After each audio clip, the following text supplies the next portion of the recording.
Okay, ENS 265 lab. This is my practical exam video.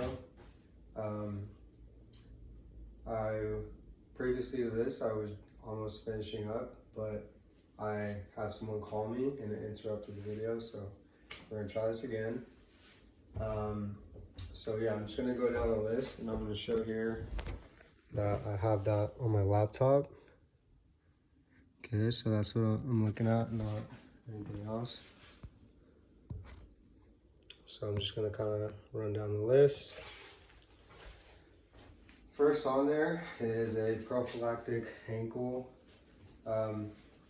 tape job for a lateral ankle sprain. So I'm gonna try not to talk too much during the actual job, the tape job, so I can get it under 3 minutes. But essentially what we want to do is to, when we're taping, pull and tug laterally so we can support those lateral structures. We want to kind of put our patient into eversion with this tape job. So, like I said, it supports those lateral structures, okay? So I'm gonna start off with pre-wrap. So remember, for any ankle tape job, we want our patient in dorsiflexion. And here we go, just gonna lay this down. And as Kristen mentioned, we want to kind of start at the base of the 5th metatarsal. Just wrap around.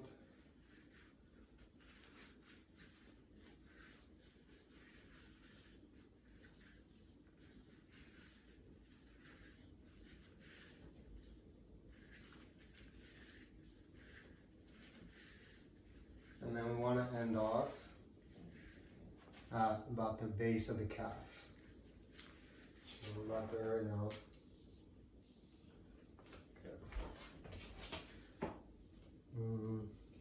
Okay. Cool, so here we go. We're going to start off with 3 anchor strips and we're going to move proximally. So here we go, tape job, tape 2.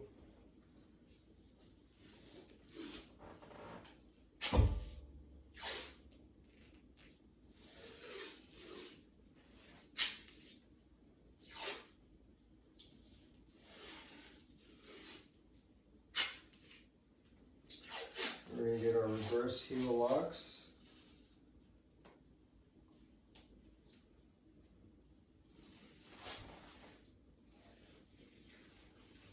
So this one's going immediately. So we kind of just lay it down, excuse me. This other one is where we want to tug laterally. So I'm pulling and lying down.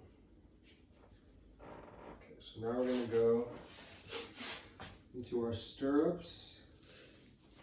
And here we also want to pull laterally. There we go.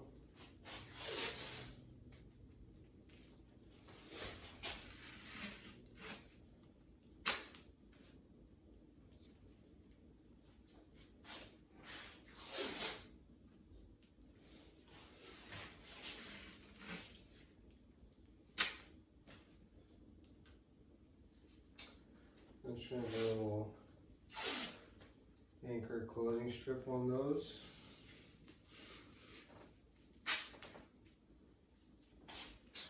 Now we're going to do horseshoes, C-clamps, whatever you want to call them.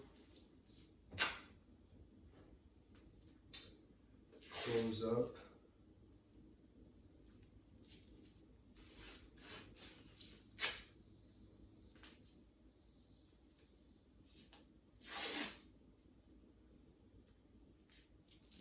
Maybe 3 of them. From here, we want to get our distal closing strip.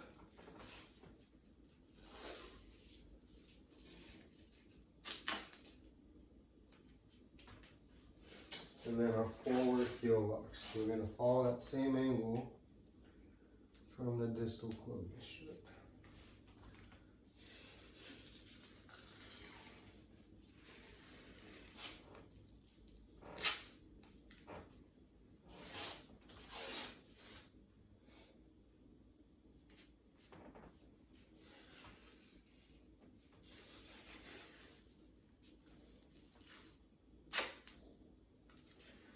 Alright, and then we just close it up.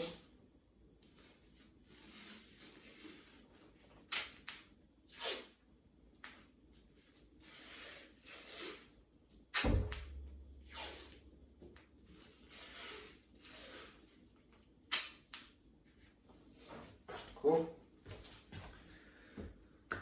So I'll show it.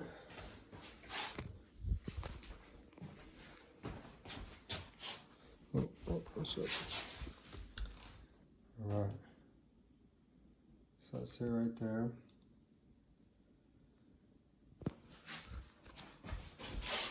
Side.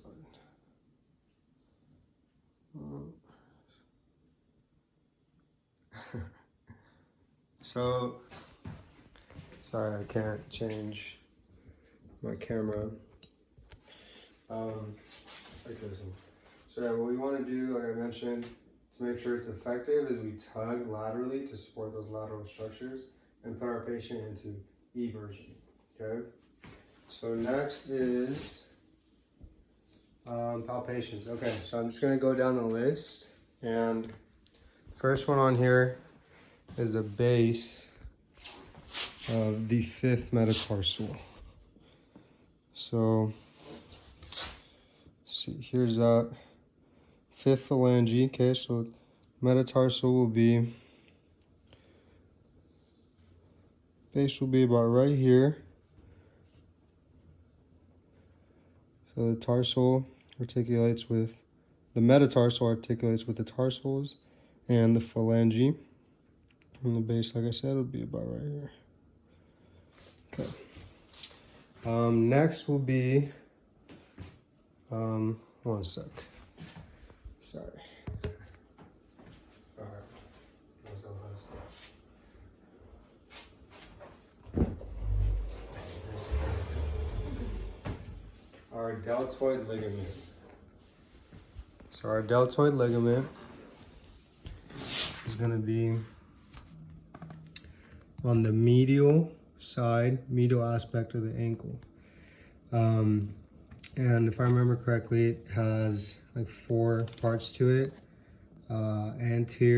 Anterior tibio-talar, posterior tibio-talar, tibio-navicular, and then tibio-calcaneal.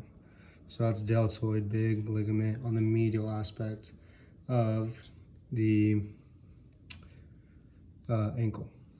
Okay, cool. So next, we're gonna have PSIS. Okay, so you know, our patients stand up,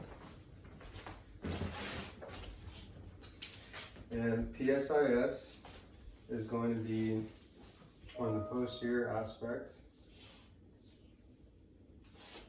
So what I like to try to do is find that iliac crest. So iliac crest will be that bony prominence. It can be hard to palpate with the soft tissue, but if you find it and you just follow it along, like I said, with closed and soft tissue, it can be kind of hard, but generally it'll be about right here. So here's the iliac crest, and I'm just following.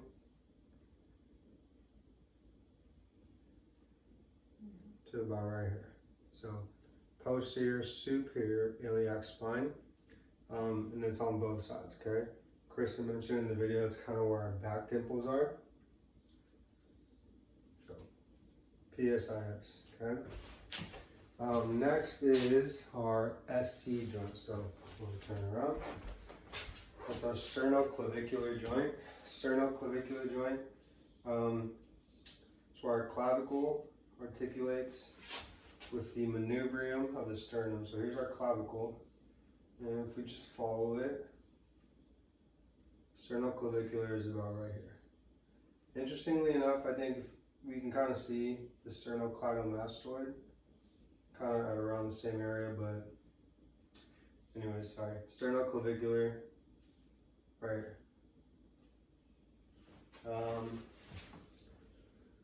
Next is bicipital groove. So bicipital groove is near that glenohumeral joint. So Kristen mentioned in the video, if you find that glenohumeral joint and then kind of just fall off, and you dig in a little bit, it's hard to palpate kind of, but if we get our patient to internally and externally rotate, we should feel that tendon move around. I move my hand, sorry. So we'll feel that the tendon arising from the long head of the biceps. Cool. That ulnar styloid process. So our ulnar styloid process, we get into, well, I'm gonna go like this to see it. We'll be on the ulnar aspect, right? And this is bony prominence.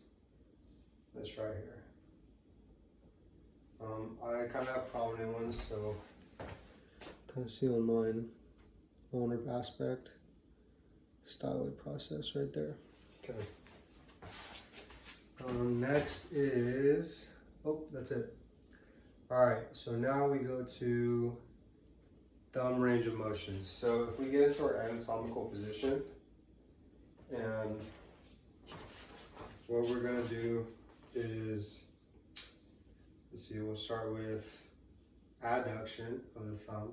So adduction will be adding towards the midline. Abduction, abduction will be taking away from the midline, okay? So adduction, abduction. Flexion is going to be across, going across that palm. Extension will be opposite way, okay? So flexion, extension. We also have opposition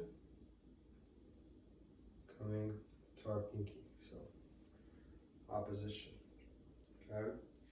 So let's see, adduction, abduction, flexion, extension, opposition, cool. And then, how do we know if it's normal? We can definitely use a goniometer. If we don't have a goniometer, we can compare bilaterally. If we get into our anatomical position, we tell our patient to adduct, abduct, flexion, extension, and we just compare bilaterally. We can also do it passively and check both sides.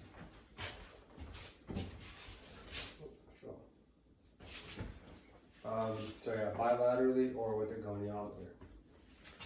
And then, number 4. So, just sit down, patient. So number 4 asks, what are some health history questions that we can ask a patient upon a new injury assessment? And I think this depends on the type of injury or like the location of the injury. But kind of some general questions I think would be like, has this happened before? Has this specific injury happened to you in the past? Did you see the motion in which you got hurt? So if it's like an ankle sprain, did you see it, go out, or eversion? Did you see it go inversion? So yeah, did you see what happened? Did you hear anything? Did you hear a pop? Did you hear a snap or whatever? I think additionally, one that someone mentioned in class was like getting them into like certain movements and asking, like, if it's a shoulder injury, kind of get them into internal rotation. Does it hurt here the most? Does it hurt here the most? External rotation. So So getting them into different movements. I think I said like 4, so should be good. And last one is kind of what is an athletic trainer. So to me, after taking this course and studying and lecture and everything, I think an athletic trainer is someone who assesses, prevents, and manages all different types of injuries. Musculoskeletal injuries, soft tissue injuries, anything like that. You have to have like a very good understanding of anatomy, of physiology, and all that to help different types of patients and stuff like that.